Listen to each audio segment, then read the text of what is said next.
جہاں بھارت میں سرکاری افسران اپنی ذمہ داریوں میں ناکام ہوتے ہیں، اس وقت انہیں ان کی خدمات سے برطرف کرنے کی بات تو دور، انہیں وجہ بتاؤ نوٹس تک جاری نہیں کی جاتی۔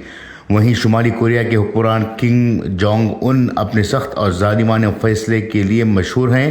ایک بار پھر انہوں نے 30 افسروں کو ایک ایسی غلطی کے لیے سزائے موت دے دی ہے جس کے بارے میں جان کر کوئی بھی حیرت میں پڑ سکتا ہے۔ دراصل شمالی کوریا میں چند ماہ قبل خوفناک سیلاب آیا تھا جس میں کم از کم 4000 لوگوں کی جان چلی گئی تھی۔ بڑی تعداد میں گھر تباہ ہو گئے تھے اور جان و مال کا شدید نقصان ہوا تھا۔ اسی سیلاب کی وجہ سے 30 افسروں کو پھانسی پر لٹکا دیا گیا ہے۔ ظاہر ہے ہر ملک میں پھانسی کی سزا بہت ہی سنگین جرم کی پاداش میں دیا جاتا ہے۔ کئی ممالک میں تو پھانسی کی سزا دینے کی سہولت ہی نہیں ہے۔ یہی وجہ ہے کہ سیلاب کے نام پر 30 افسروں کو پھانسی پر لٹکائے جانے سے پوری دنیا حیران ہے۔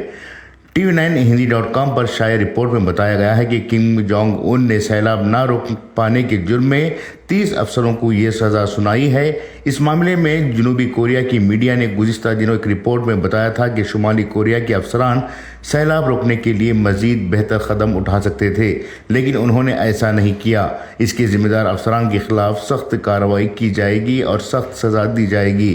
بعد ازاں ملک کی شمالی Korea central news agency KCNA نے بتایا کہ بادشاہ کم جونگ ان نے ایسے افسروں کو سخت سزا دینے کا حکم دیا جو جولائی میں ملک میں آنے والے سیلاب کو نہیں روک پائے۔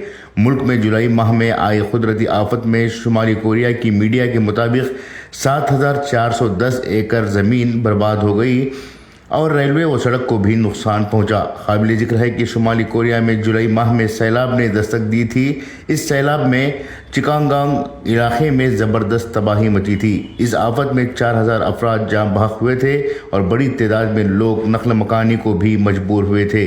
اس دوران کم جونگ ان نے ان متاثرین کو راحت و امدادی وسائل فراہم کرتے ہوئے خود میدان میں اتر کر لوگوں کی مدد کی، جس کے لیے انہوں نے ہیلی کاپٹر کے ذریعے سے نہ صرف فوڈ پیکیج وہاں تک پہنچائے بلکہ انہوں نے گھر گھر جا کر لوگوں کے حال احوال بھی جانے۔